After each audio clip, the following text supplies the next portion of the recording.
Ryan Dayton came to us with big dreams and even bigger mechanical issues. He was a graduating high school fullback who dreamed of playing quarterback in college, and he had no outwardly visible graces for the position. He was athletic, mind you, but he was coming up short in just about every other area. So why do we bother? I have never met a young man with more heart, unflappable courage, and humility to receive coaching than Ryan Dayton. The coaching is important, but his character is the real reason he is where he is today. So where do we start with Ryan? To convert a fullback to a quarterback, we were not only facing the task of making him a passer, but we had to build that all-important quarterback finesse into a skill set that was shaky at best. The finesse or natural-looking motions of a quarterback in all phases of his movement, not just passing, is typically cultivated over years as a young man matures into his body and experience in the position. In order for a QB to play in college, he has to be perceived as naturally talented in his movement and as a thrower. If he looks robotic or awkward or jerky in any way, the scouts will pass right by. That was our challenge. You see, Ryan looked all that and more. And he didn't have years. He had months. He would have to attend postgraduate school to acquire film playing quarterback that could be used to market his new abilities to colleges. Ryan and his father Colin built the throwing cage in their Pennsylvania warehouse, and through the breaks between our trainings, you could probably find Ryan surrounded by appliance boxes working on his throwing drill homework. The power of the C4 system is its capacity to create an environment of self-correction. Most quarterbacks fail to sustain changes made in training, not because they didn't rep what they heard, but because they never really understood why things break down and how to apply the right method to fix it. You see, Ryan could assess his own failures through the keys he was given to evaluate on every throw, which told him specifically what was wrong. As he improved his understanding of those keys, his self-correction got tighter, and so did his spiral. Here are a few examples of some things we had to work on with Ryan a great deal. Right off the bat, he believed from what he'd studied prior to meeting us that he had to get a high release throughout the whole motion. This is one of the many myths in the throwing culture that we help dispel. You see, the highest point of the release is when the ball is actually released. It doesn't have to be high the entire time.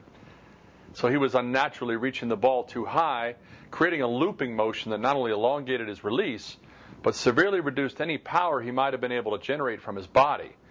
You see, because the arm being so high essentially disconnected it from its power source, the core of the body.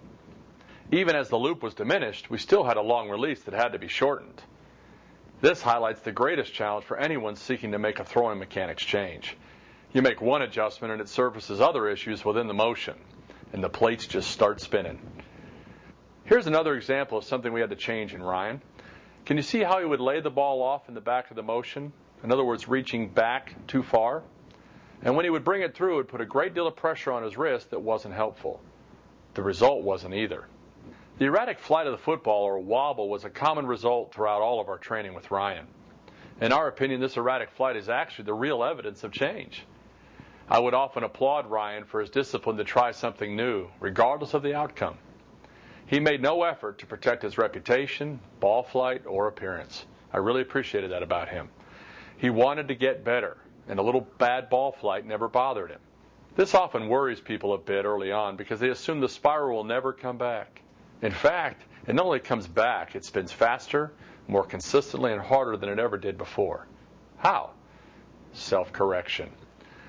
The wobble is a function of adjustments made in the throwing motion timeline that affect the wrist timing at release. It's expected and easily overcome with a clear understanding of the keys to self-correction. Over a few sessions, he grasped the concepts through video training and drills, and the loop and the layoff were a distant memory. There were many other things we did to bring Ryan along. Remember, he had never done anything as a quarterback.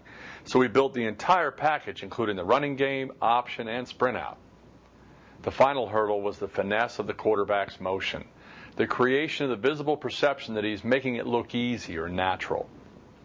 This is why the sequential approach we took with Ryan produced such exciting results. We appealed to Ryan's strength by aligning his joints and muscles for better efficiency and power. Basically, we used biomechanics to set him up. Then we provided a solid feedback mechanism that acts like an internal GPS unit, letting him always know where he was in the process of change, so he doesn't get lost along the way to the goal. The keys to self-correction that build confidence not confusion. Finally, we use strategic character and leadership training to address the immaturity of those frustrated emotions that are inevitable in the process of change. By instilling a clear understanding of his role and responsibility as a quarterback and as a man, we're able to diminish emotions, accelerate mature decision-making, and create sustainable change and competitive advantage. And when the construction scaffolding is taken down and all the excess motion is scraped away, you can end up with a young man who started with an unbelievable dream like Ryan, who now has a legitimate shot at achieving it because he throws an unbelievable ball like Ryan does. Ryan Dayton is a special young man, and I'm not about to suggest that every young man's experience will be identical. But I will say that as far as we're concerned at the Darren Slack Quarterback Academy, we'll do everything in our power to build a C4 quarterback's heart into every young man who believes it's worth it to make the sacrifice like Ryan did to achieve their dream. It's working for Ryan and others like him. We're confident that it'll work for you.